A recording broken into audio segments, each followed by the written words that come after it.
नमस्कार दोस्तों, स्वागत है आप सभी का अपने YouTube चैनल दिव्यदृष्टि पाठशाला पर।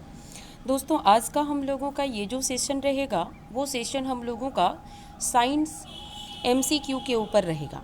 जैसा कि आप सभी जानते हैं कि वन डे का कोई भी एग्ज़ाम्स अगर होता है तो उसमें GS के रूप में साइंस एक महत्वपूर्ण भूमिका निभाता है। और उस साइंस में भी अगर हम लोग बात करें तो जैसे साइंस में फिजिक्स, केमिस्ट्री, बायो होता है, ठीक है। ये तीनों में से अगर हम लोग देखें तो सबसे ज़्यादा वेटेज जो होता है वो बायोलॉजी का होता है, ठीक है। और बायोलॉजी एक ऐसा सब्जेक्ट है जो कोई भी टीचर जो है पढ़ाने के लिए वो डगमगाता है, क्योंकि जानता भी है तो वो पढ़ाना भी नहीं चाहता है उतना डीप, और अगर नहीं जानता है तो उसकी कोई बात ही नहीं है, ठीक है। तो इसीलिए बायोलॉजी जो है ये यहाँ अहम भूमिका निभाता है। उसके बाद अगर हम लोग बात करें तो फिजिक्स है। देन उसके बाद जो वेटेज होता है किसी भी एग्ज़ाम में वो केमिस्ट्री का होता है, ठीक है। तो आप सब जो है इस सेशन को ज़्यादा से ज़्यादा देखिए और अपना एग्ज़ाम में अधिक से अधिक मार्क्स स्कोर करने का प्रयास कीजिए। जिनको भी हमारे ग्रुप से जुड़ना है वो डिस्क्रिप्शन बॉक्स में टेलीग्राम ग्रुप और व्हाट्सएप ग्रुप का लिंक दिया हुआ है, आप वहां से जाकर जुड़ सकते हैं और हमारे इस क्लास का आनंद ले सकते हैं। चलिए आगे हम लोग बढ़ते हैं और देखते हैं आज के कौन कौन से क्लास में क्वेश्चन है हम लोगों का जो एग्ज़ाम के लिए महत्वपूर्ण होगा। इससे पहले 6 जो है आपको क्लास दिया जा चुका है, आप अगर नहीं देखे हैं तो उसको देख लीजिएगा, एग्ज़ाम में काफ़ी हेल्प करेगा आपका, ठीक है। और अगर आप सभी वीडियो को देखते हैं, सभी क्लास को देखते हैं कंटिन्यू होकर, तो आपका एग्ज़ाम में इतना तो हो जाएगा कि कोई भी एग्ज़ाम में आपका क्वेश्चन नहीं छूटने देंगे। लक्ष्य सीरीज 7 के रूप में ये है। तो चलिए हम लोग स्टार्ट करते हैं। छठा आपको दिया जा चुका है, ये आप देख लीजिएगा, ठीक है। 7वां आज हम लोगों का है और पहला क्वेश्चन आज के सेशन का हम लोगों का है, कमरे के तापमान पर क्या चीज़ की बात की जा रही है, तो ध्यान रखिएगा, कमरे के तापमान पर, ठीक है। कमरे के तापमान पर एक फ्लास्क रखा हुआ है, उसमें 2 अभिकारक गैस है। उसमें क्या रखा हुआ है? 2 अभिकारक गैस है, ठीक है। और वो जो गैस है ये बुलबुला उत्पन्न कर रहा है। क्या चीज़ उत्पन्न कर रहा है? तो ध्यान से समझिएगा, बुलबुला उत्पन्न कर रहा है, ठीक है। और ये जो बुलबुला उत्पन्न कर रहा है ना, वो क्या कर रहा है कि चूने की पानी को दूधिया कर दे रहा है। ये फ्लास्क में क्या रखा हुआ है? चूने की पानी रखा हुआ है, ठीक है। और इस पानी को क्या कर दे रहा है? वो दूधिया कलर कर दे रहा है।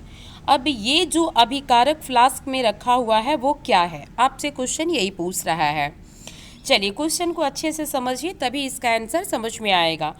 ऑप्शन नंबर पहला कह रहा है जस्ता और हाइड्रोक्लोरिक अम्ल है, मैग्नीशियम कार्बोनेट और हाइड्रोक्लोरिक अम्ल है, मेथेन और ऑक्सीजन है, ताम्र और तनु हाइड्रोक्लोरिक अम्ल है। तो इसका राइट आंसर जो हो जाएगा ये आपका हो जाएगा ऑप्शन नंबर बी, ठीक है। वो जो फ्लास्क में रखा हुआ है ना वो मैग्नीशियम कार्बोनेट है और हाइड्रोक्लोरिक अम्ल है, और यही क्या कर दे रहा है?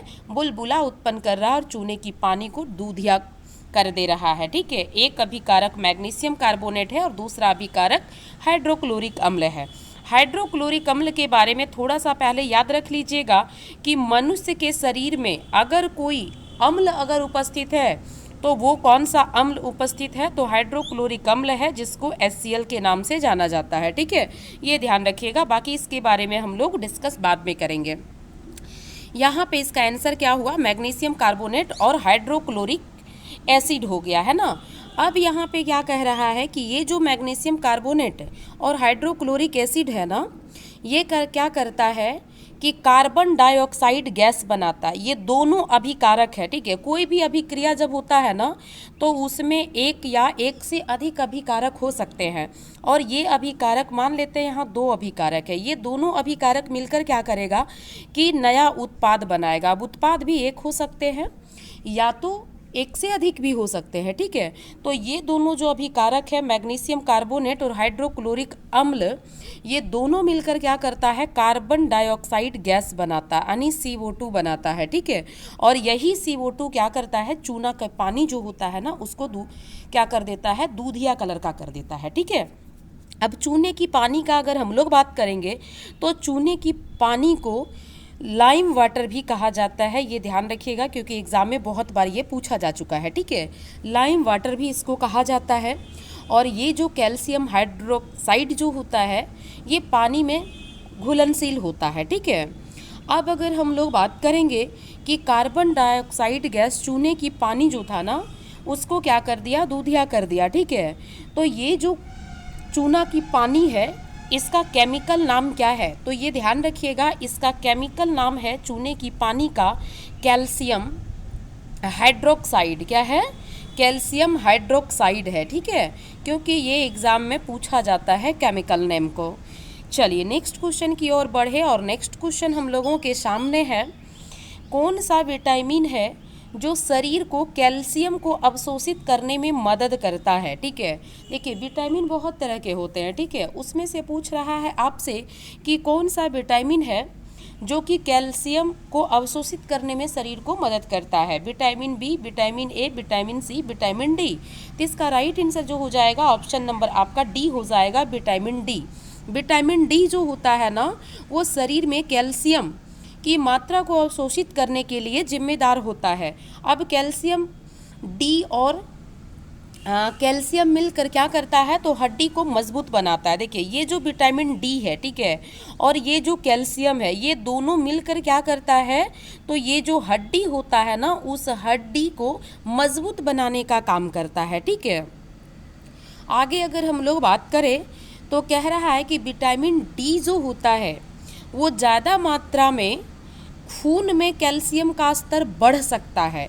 देखिए विटामिन डी अगर शरीर में ज़्यादा हो गया, ठीक है, तो ये क्या होगा, कोई भी चीज़ जो होता है वो ज़्यादा जो होता है वो अच्छा बात नहीं है। ठीक है, तो विटामिन डी की मात्रा अगर ज़्यादा हो गया, ठीक है, तो खून में कैल्शियम का स्तर जो है वो क्या हो सकता है, बढ़ सकता है। ठीक है, किसकी स्तर जो है खून में बढ़ सकता है, तो कैल्शियम की मात्रा खून में ज़्यादा हो सकता है। कब, जब विटामिन डी ज़्यादा होगा।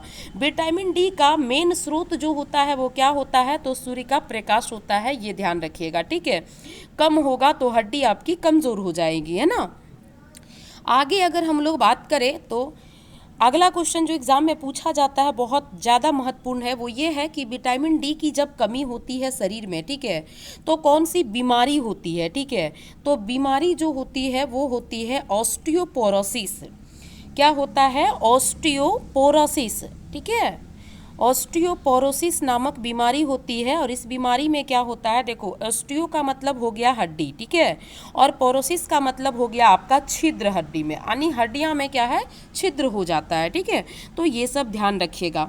चलिए आगे हम लोग अगर बढ़े तो अगला क्वेश्चन हम लोगों के सामने है, एक सामान्य मानव के लिए श्रव्य आवृत्ति सीमा लगभग होती है 20 हर्ट्ज से 20,000 हर्ट्ज तक, 0 हर्ट्ज से 20 किलो हर्ट्ज तक, 20 हर्ट्ज से 20,000 किलो हर्ट्ज तक, 0 हर्ट्ज से 20 हर्ट्ज तक। ठीक है, तो इसकी अगर हम लोग बात करें तो यहाँ पे जो इसका राइट आंसर हो जाएगा वो क्या हो जाएगा, 20 हर्ट्ज से 20,000 कहीं पे है, तो ऑप्शन नंबर ए जो है इसका राइट आंसर होगा। ठीक है, देखिए मनुष्य का कान जो होता है ना वो 20,000 से 20,000 हर्ट्ज तक की जो श्रव्य आवृत्ति होती है उसी को सुन सकता है। ठीक है, उसकी कान जो होती है ना इसी आवृत्ति को सुनने के लिए उत्तरदायी होती है।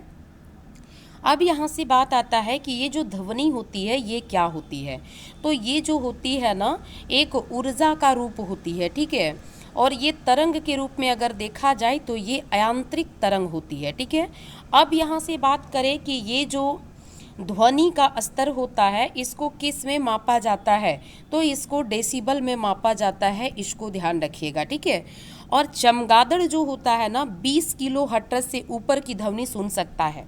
ठीक है, ये भी ध्यान रखिएगा कि 20 किलो हर्ट्ज जो होता है इससे ऊपर की जो ध्वनि होती है ना इसको चमगादड़ सुन सकता है। ठीक है, और कोई वैसी पक्षी जो है वो सुन सकती है, तो ये भी ध्यान रखिएगा आप लोग। चलिए आगे अगर हम लोग बढ़े तो अगला क्वेश्चन है किलोवाट घंटा किसकी इकाई है? ऊर्जा की, बल की, शक्ति की, संवेग की। तो इसका राइट आंसर जो हो जाएगा वो हो जाएगा आपका ऑप्शन नंबर ए। किलोवाट घंटा जो होता है वो ऊर्जा की इकाई होती है। किसकी इकाई होती है? तो ध्यान रखिएगा, ऊर्जा की इकाई होती है। और ये जो किलोवाट घंटा होता है वो किसके बराबर होता है?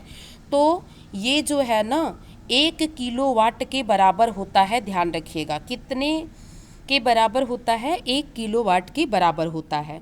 किलोवाट घंटा जो होता है इसका इस्तेमाल कहाँ पे किया जाता है? तो ध्यान रखिएगा, इसका इस्तेमाल जो होता है विद्युत ऊर्जा की खपत जो होती है ना उसको मापने में इसका इस्तेमाल होता है। ठीक है, आमतौर पर अगर देखा जाए तो इसे जो है यूनिट कहा जाता है। किलोवाट घंटा को क्या कहा जाता है? आमतौर पर यूनिट कहा जाता है। कितना यूनिट तुम्हारा बिजली बिल उठा, जैसे हम लोग यूज़ करते हैं ना, तो ये है।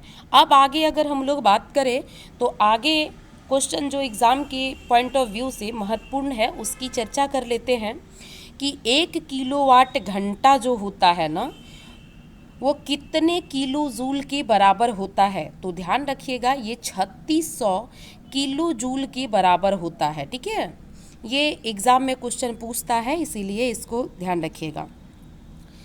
चलिए आगे अगर हम लोग चले तो अगला क्वेश्चन हम लोगों के लिए है, और अगला क्वेश्चन है गतिमान बस में एक यात्री है। ठीक है, कोई बस है जो गतिमान स्थिति में है, उसमें एक यात्री जो बैठा हुआ है वो आगे की ओर धक्का लगता है उसको। ठीक है, कब आगे की ओर धक्का लगता है? जब बस अचानक रुक जाती है। ठीक है, इसकी व्याख्या किसके द्वारा की जाती है? न्यूटन के पहले नियम, दूसरे नियम, तीसरे नियम, संवेग संरक्षण का सिद्धांत।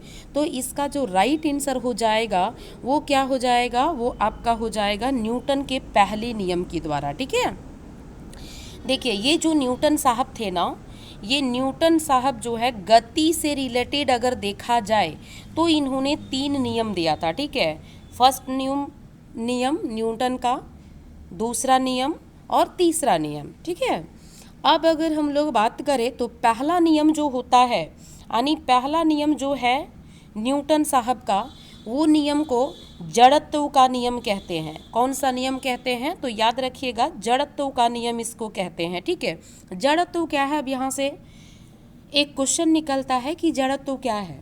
तो जड़त्व एक ऐसा गुण होता है जो कोई भी अगर वस्तु गतिमान है तो वो गति ही करती रहेगी जब तक उसको कोई बाह्य बल बाहर से न लगाया गया है।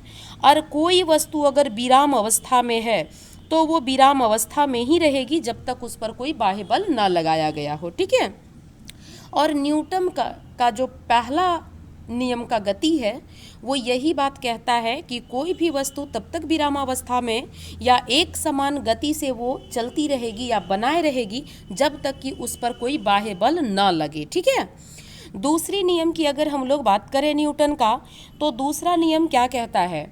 दूसरा नियम कहता है कि किसी वस्तु के संवेग में बदलाव की जो दर होती है, किसमें? संवेग में जो बदलाव का जो दर होता है ना, उस पर लगाए गए बल के समानुपाती होता है। क्या होता है?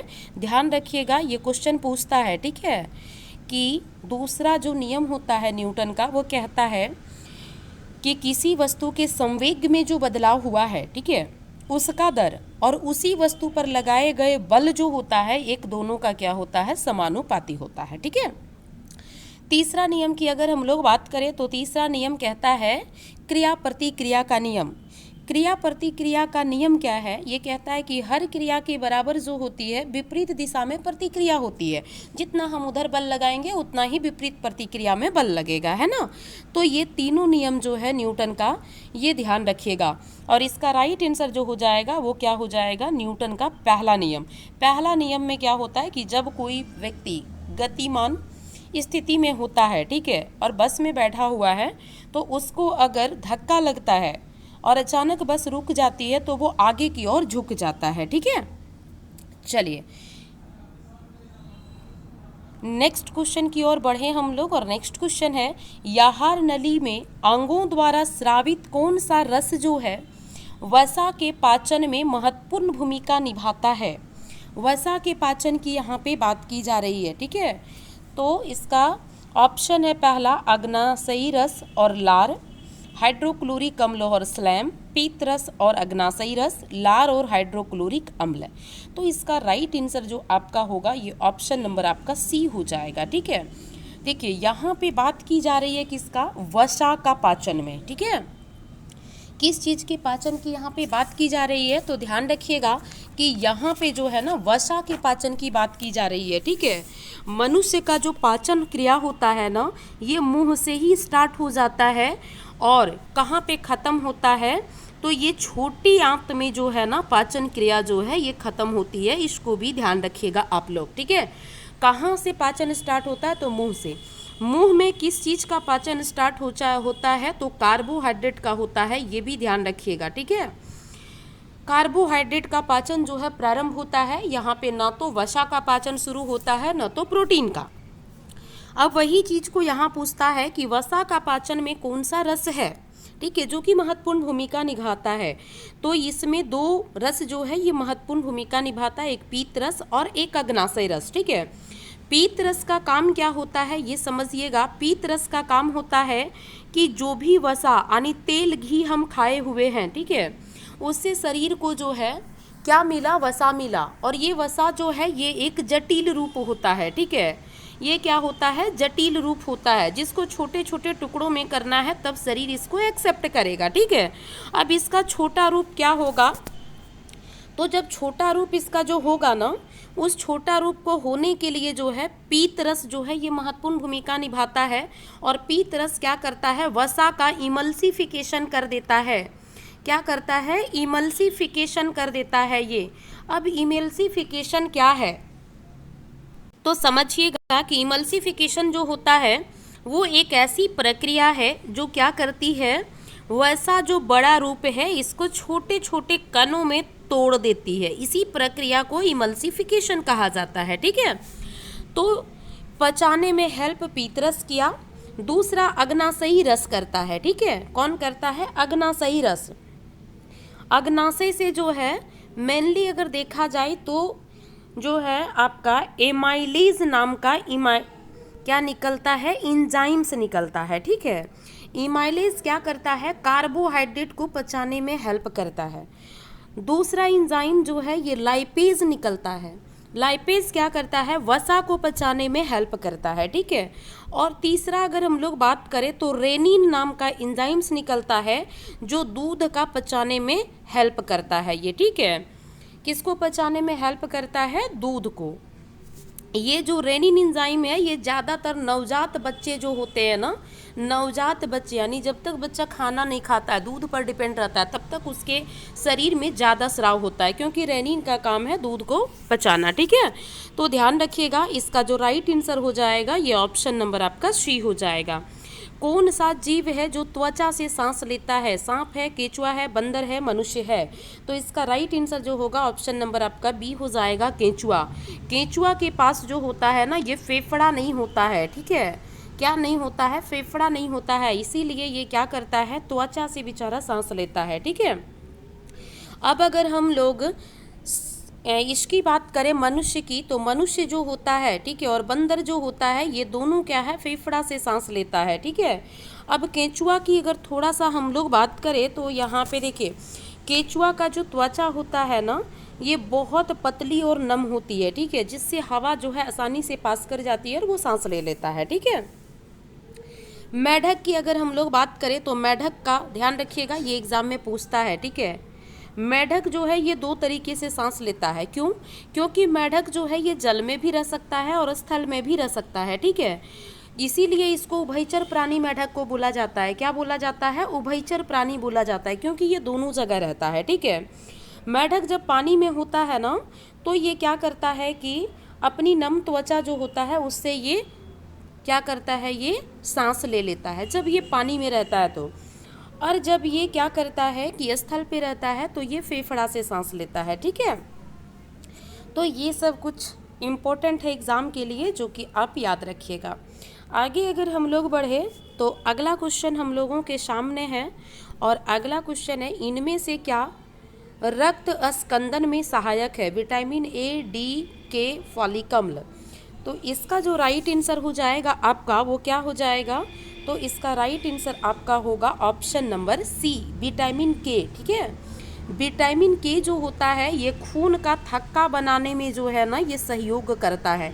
अगर आप कहीं पे कट गए, ठीक है, अब खून निकल रहा है, अगर खून का थक्का नहीं बनेगा तो फिर क्या होगा कि उसके जो भी व्यक्ति का कहीं पे कटा हुआ है उसके शरीर से खून सब बाहर निकल जाएगा और व्यक्ति की डेथ भी हो सकती है। ठीक है, इसीलिए खून का थक्का बनना बहुत ज़रूरी होता है। अब यहाँ से क्वेश्चन दिमाग में आता है कि आखिर शरीर के अंदर जो है वो खून का थक्का क्यों नहीं बनता है। ठीक है, तो शरीर के अंदर जब खून बह रहा है ना तो उसमें एक प्रोटीन है, ठीक है, उस प्रोटीन का नाम है हिपेरिन, जो कि खून को थक्का नहीं बनने देता है। ठीक है, अब बाहर जब कट गया खून का थक्का नहीं बनेगा तो व्यक्ति डेथ भी हो सकता है। इसीलिए खून का थक्का बनाने में कौन सा विटामिन जिम्मेदार होता है, रक्त स्कंदन मतलब खून का जमाव होना, नहीं थक्का बनना, विटामिन के होता है। यहीं से अगर आपसे प्रोटीन की बात पूछे कि कौन सा प्रोटीन है जो कि खून को थक्का बनाने में हेल्प करता है, तो वो फाइब्रिन हो जाएगा। ठीक है, या तो फाइब्रिनोजेन कह सकते हैं इसको। ठीक है, अगर हम लोग आगे बात करेंगे कि खून का कौन सा कण है जो कि थक्का बनाने में हेल्प करता है, तो प्लेटलेट्स हो जाएगा। ठीक है, जैसा क्वेश्चन में ऑप्शन है उसके अनुसार आप लोग काम करिएगा। विटामिन की अगर बात करें हम लोग तो जनरली जो विटामिन होता है ये 5 तरह का होता है। ठीक है, कौन कौन सा होता है, तो विटामिन ए होता है, विटामिन बी होता है, सी होता है, ठीक है, विटामिन जो है डी होता है, ई होता है और के होता है। ठीक है, विटामिन बी नहीं होता है। ठीक है, यहाँ पे ब्लड ग्रुप का ध्यान आ गया।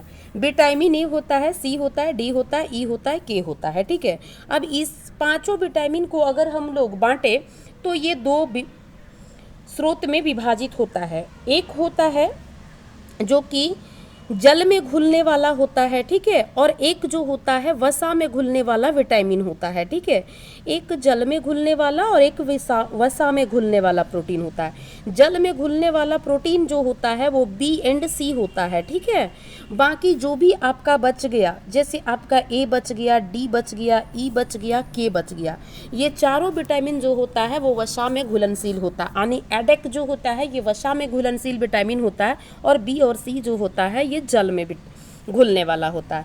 हाँ, यहाँ बात ये भी सही है कि विटामिन बी जो होता है ये विभिन्न प्रकार का होता है। ठीक है, चलिए आगे अगर हम लोग बात करें कि विटामिन का खोज किसने किया था, तो विटामिन का खोज जो है ये सी फंक नामक वैज्ञानिक ने किया था, इसका भी ध्यान रखिएगा। ठीक है, आगे अगर हम लोग बात करें तो आगे जो है क्वेश्चन हम लोगों का है, रेक्टिफायर का उपयोग किसके लिए किया जाता है। प्रत्यावर्ती धारा को दिष्ट धारा में परिवर्तित करने के लिए, दिष्ट धारा को प्रत्यावर्ती धारा में परिवर्तित करने के लिए, सिग्नल की शक्ति बढ़ाने के लिए, वोल्टेज कम करने के लिए। तो प्रत्यावर्ती धारा को दिष्ट धारा में बदलने के लिए रेक्टिफायर का उपयोग किया जाता है। अगला क्वेश्चन हम लोगों का है, निम्न में से किसमें ध्वनि यात्रा नहीं कर सकती, ठोस में, द्रव्य में, गैस में, निर्वात में। तो इसका राइट आंसर होगा ऑप्शन नंबर डी, निर्वात में।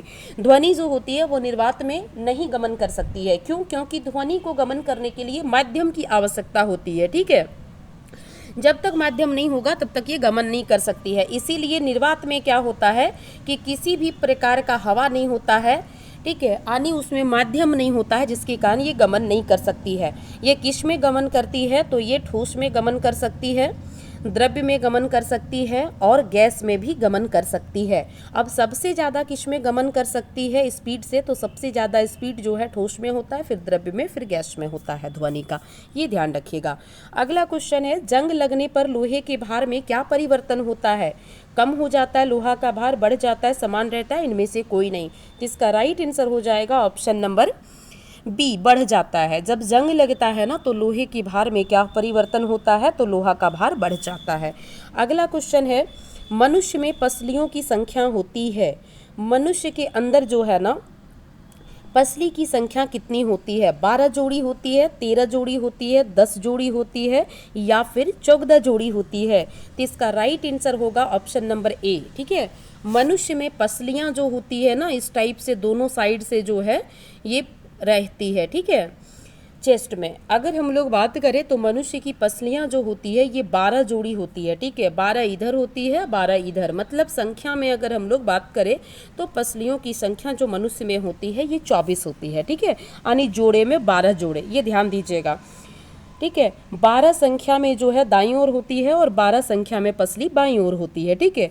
पसलियां जो होती है एक तरफ से अगर देखा जाए तो ये चपटी हड्डी होती है, ठीक है। ये क्या होती है? चपटी प्रकार की हड्डी होती है। पसली क्या होती है? चपटी प्रकार की हड्डी होती है। और इसका काम क्या है? तो इसका काम है जो आंतरिक अंग है, ठीक है, यानी अंदर का जो अंग है उसको सुरक्षा प्रदान करती है, ठीक है। कवच के रूप में सुरक्षा प्रदान करती है। अब अगर पसली के बारे में हम लोग बात करें, ये 12 जोड़ी जो पसली होती है ना उसका ध्यान रखिएगा।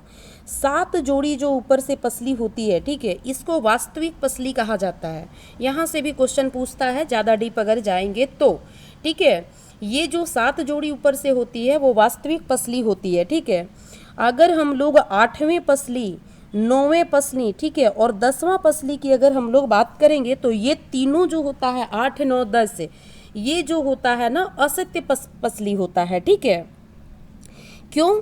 अब इसको असत्य क्यों कहते हैं ये भी यहाँ से क्वेश्चन आ सकता है अच्छे एग्जाम में। अच्छे एग्जाम कहने का मतलब है जो हाई लेवल का होता है, ठीक है, जैसे कमीशन का एग्जाम है, ग्रेजुएट लेवल का है, तो वो सब में पूछा जा सकता है कि असत्य पसली इसको क्यों कहते हैं। तो असत्य पसली इसको इसलिए कहते हैं क्योंकि ये जो तीनों पसलियाँ होता है ना, सीधे रूप से अगर देखा जाए तो हड्डी से जुड़ी हुई नहीं होती है, ठीक है, बल्कि ये क्या होती है, उपास्थि के जरिए जो है ना 7वीं पसली से जुड़ी होती है। किससे जुड़ी होती है? उपास्थि के माध्यम से ये 7वें पसली से जुड़ी हुई होती है, इसीलिए इसको असत्य पसली कहा जाता है, ठीक है।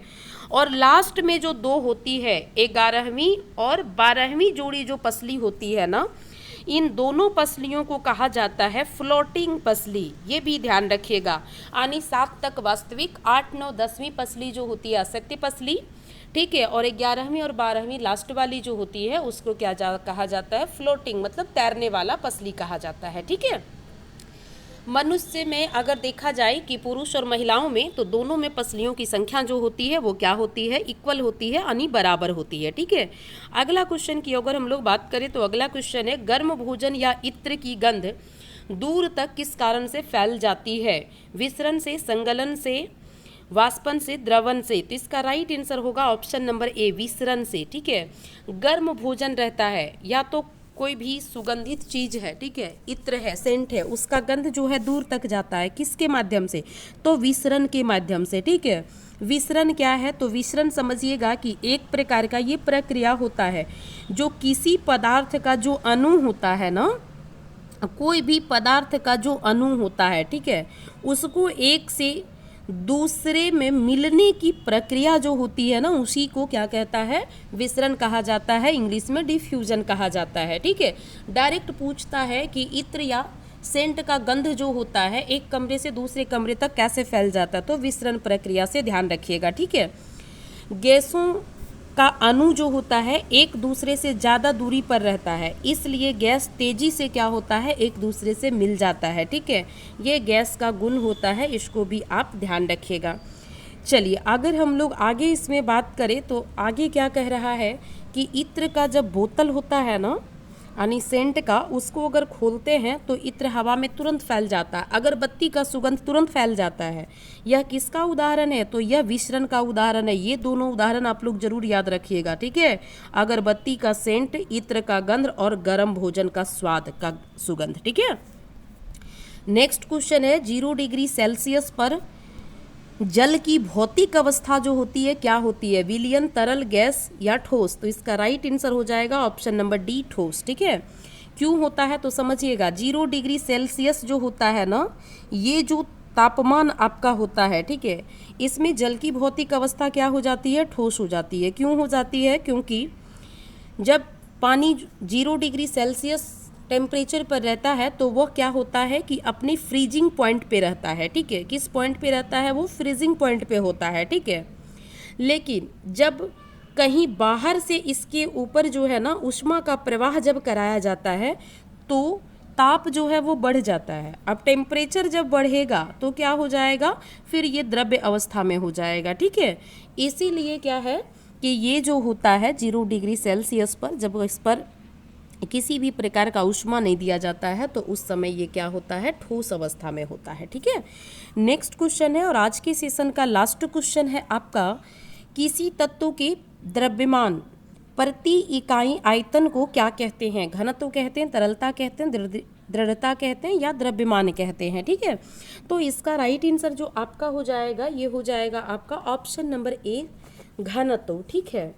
अब यहाँ से बात आता है कि घनत्व किसे कहते हैं, तो ध्यान रखिएगा किसी तत्व का जो द्रव्यमान का प्रति इकाई होता है ना, मास का जो प्रति इकाई होता है उसी का जो आयतन होता है ना उसी को हम लोग द्रव्यमान कहते हैं, जो कि आपका क्वेश्चन में साफ डेफिनेशन लिखा हुआ है, ठीक है। अब यहाँ से क्वेश्चन जो पूछता है वो पूछता है कि घनत्व का फॉर्मूला क्या होता है, ठीक है। तो घनत्व का फॉर्मूला जो होता है वो द्रव्यमान यानी मास बटा जो है ना क्या होता है, आयतन होता है, ठीक है। मास बटा क्या हो जाएगा, वॉल्यूम हो जाएगा, यानी द्रव्यमान बटे क्या हो जाएगा, आयतन हो जाएगा। इसको भी आप लोग ध्यान रखिएगा, ठीक है। अब अगर हम लोग बात करें, ठीक है, तो आज का सेशन तो यहीं पे समाप्त होता है। चलिए बहुत बहुत धन्यवाद आप सभी को लास्ट तक बने रहने के लिए। देखिए वीडियो थोड़ा लंबा हो जाता है क्योंकि हम डिस्कशन के साथ चलते हैं, ओनली फॉर MCQ नहीं देते हैं, ठीक है। और अगर आप लोग प्यार सपोर्ट अगर बनाए रखेंगे तो और डिस्कशन के साथ आप लोग को पढ़ाने का हम प्रयास करेंगे, क्योंकि मेरा लक्ष्य है सेवा लक्ष्य, ठीक है। इसीलिए जो है हम आप लोगों से मेरा कोई भी स्वार्थ नहीं है, इसलिए आप लोग से बस इतना ही छोटा सा रिक्वेस्ट है कि आप लोग जो है अगर चैनल पर नए हैं तो चैनल को सब्सक्राइब कर लीजिए, ताकि हमारे द्वारा जो भी जानकारी दी जा रही वो आप तक सबसे पहले पहुँचे। और अगर हमारे द्वारा दी हुई जानकारी आपको अच्छी लगी तो वीडियो को लाइक और शेयर ज़रूर कीजिएगा, ताकि सभी लोगों तक यह पहुंच सके और हमें मोटिवेशन मिले, और मोटिवेशन के साथ जो है आप सबों तक इसी प्रकार का जानकारी हम हमेशा लाते रहें। अगर ज़्यादा आपको खुशी हुई तो प्लीज़ एक प्यारा सा कमेंट ज़रूर कीजिएगा कि ये वीडियो आपको कैसा लगा, इसमें क्या सुधार करना, आप लोगों को क्या चाहिए, थोड़ा ज़रूर आप लोग इस पर ध्यान दीजिएगा। चलिए मिलते हैं नेक्स्ट अपडेट के साथ, नेक्स्ट क्लास के साथ। तब तक के लिए सभी को बाय बाय, टेक केयर।